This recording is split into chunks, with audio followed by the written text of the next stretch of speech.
Welcome to another episode of Dynamic Diecasters, where this week we're going to continue our Ghostbusters Ecto-1 build, with this episode being stages 59 through 62.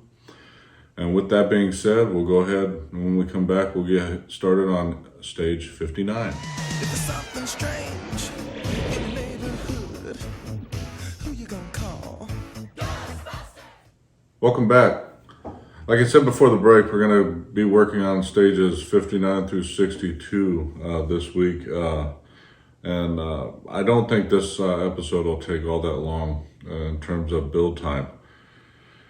Stage 60 might take the longest, but anyhow, it's going to be a lot of dealing with the power distribution unit and then sides of the cargo section. So I was hoping to do the modification episode, but I'm still unable to find the mods that I purchased. So I think once I find those, I'll be able to do it. But anyhow, we'll go ahead and get started on stage 59. This stage is the first parts for building the Martin Marietta UHF signal and then the power distribution unit. So we started, I think, the power distribution unit in the last episode of the Ecto-1 build. But we'll go ahead and go through the parts for stage 59, and then I'll go ahead and build it and show you what we did when we complete it. But so first off, we've got the the Martin Marietta UHF signal and power, which is basically all of these seem to be plastic parts, but a piece with a bunch of holes in the side of it. Then we've got four well, actually that was the lower panel of the power distribution unit. I missed that whole section. But then we've got four side panels. Then we've got the central panel, which is going to be this piece right here. Then we've got the upper panel, which is this right here, I believe. Actually, I think this is the upper panel and this is the lower panel. I reversed the two. So, and then we've got the top of it. Then lastly, we've got four IP screws. And with that, I'll go ahead and get started with the build, and I'll show you what we do when we get back. See you in a few minutes.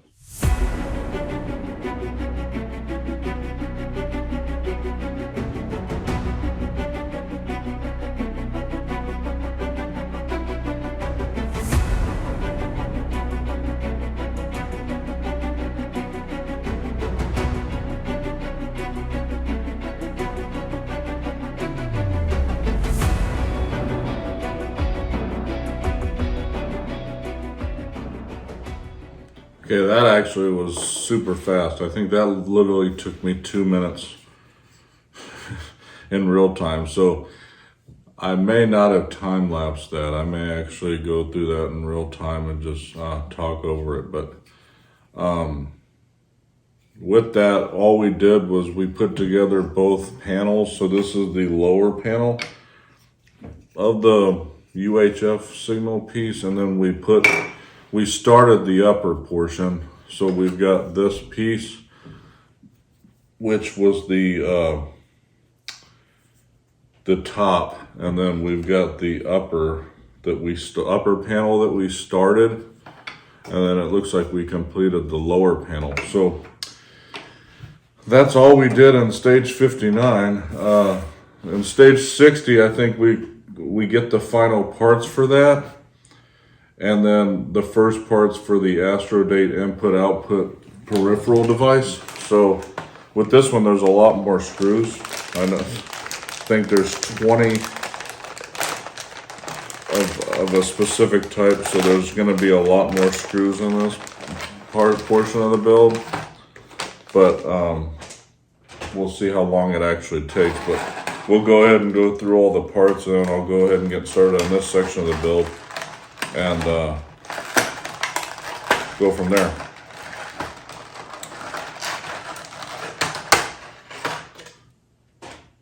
So I'll take all the screws out first because they're all on top. But so the first piece is the, let's see, yeah, the Astrodate input output peripheral body, and again more plastic parts. Then we've got the Astrodate input output peripheral front, so it's the detail on the piece. Then we've got the monitor, which I believe is this little piece right here. It's like a beige plastic piece. Then we've got the Martin Marietta UHF signal and power distribution unit cover.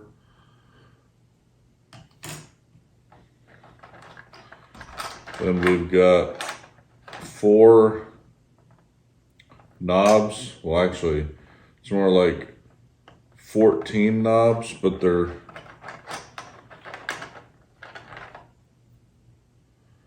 I believe some of them are here on this little bracket piece. So these are going to be the knob A's and knob B's for the Marietta UHF signal and power distribution unit. And then these are C, the knob C for the same unit. So these are a different type of knob, but they'll go on the same piece. Then we've got 4 support struts for the power distribution unit. And these are actually metal. Everything else has been plastic for a while now in the build. And then lastly, like I was saying before, we've got a lot of screws. So there's 7 AP screws. We've got 6 GP screws. Then we've got 4 IP screws and 20 KP screws. So with that, we'll go ahead and get started on stage 60. And when we come back, I'll show you what we've done up until this point. See you in a few more minutes.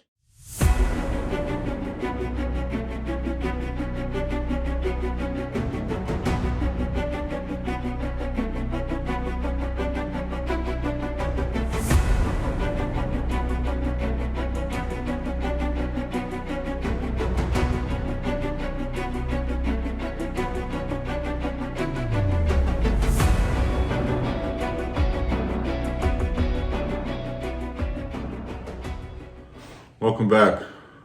That stage actually took me a lot longer. That took me about 25 minutes to complete, but we had a lot more steps in this one. So if you remember, we had the 2 sections of the UHF portion.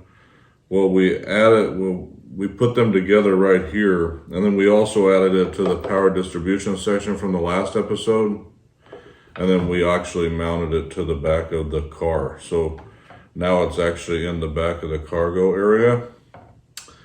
And that was pretty much it for stage 60. Stage 61 and 62 are going to be pretty much the same build. Basically, it's the structural parts for the rear left of the cargo area in stage 61. And then stage 62 is the structural parts for the rear right of the cargo area. So with that, we'll go ahead and get started on 61. There's only like 3 parts and a few screws for both of these sections, so I don't envision that it's going to take very long. And I don't even know if we actually do anything as far as putting it on the car, because as you'll see when I detail the parts out, there's only a few screws. So I don't think, I don't know, I haven't looked at the directions, but I don't envision that we would be putting these on the car, but I could be wrong. Anyhow, when I go through these parts, I won't go through probably 62 because they're going to mimic the exact same parts as this side, but on the right. So I'll go through these. This is the rear left interior panel, and then we've got a speaker base rear left speaker base, and then we've got a rear left speaker. And then we've got 3 DP screws and 3 EP screws. So, like I said, for stage 62, it's basically the right rear interior panel, the rear right speaker base, and the rear right speaker, and the same amount of screws. So I might actually do these right back to back, and then show you both parts, because I don't think it's going to take very long, but it does look like we mount these. So I may time lapse these both, but I'll time lapse them together and then show you both parts on the vehicle at the conclusion. So when we come back, I'll show you the left and right rear panels on the vehicle, and then we'll go ahead and conclude the episode. See you in a few more minutes.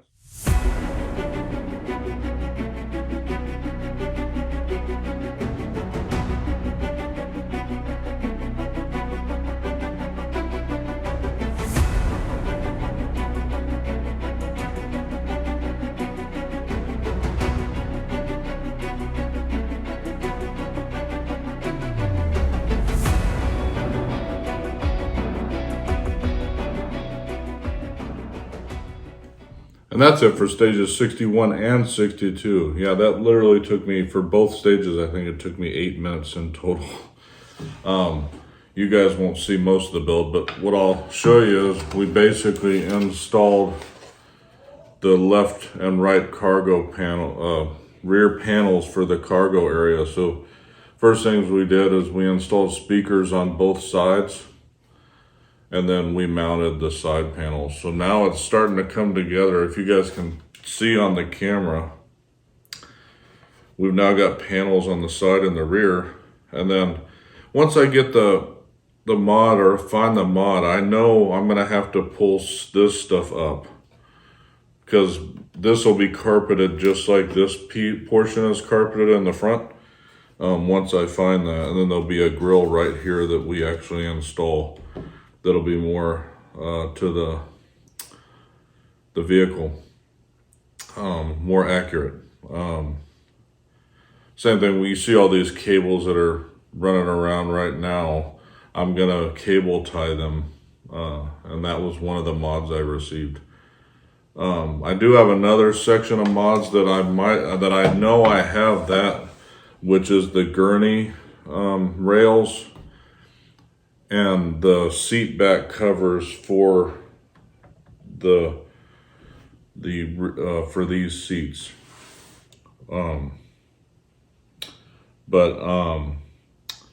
With that, that's the conclusion of this episode's of Dynamic Diecasters.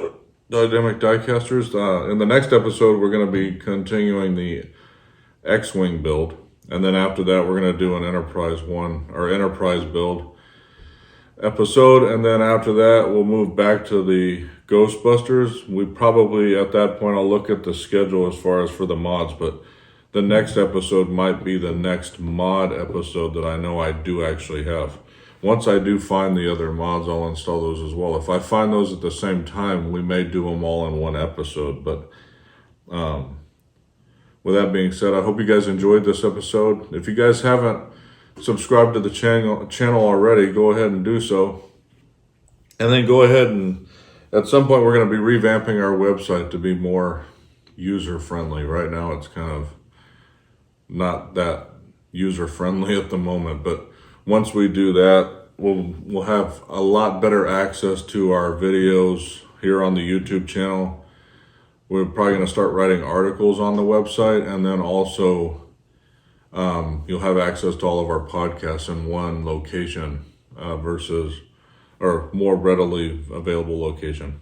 Anyhow, if you like what you watch, go ahead and like and subscribe to the channel already, and hit that bell so you get notified when I release these videos. Typically, I release them every Friday.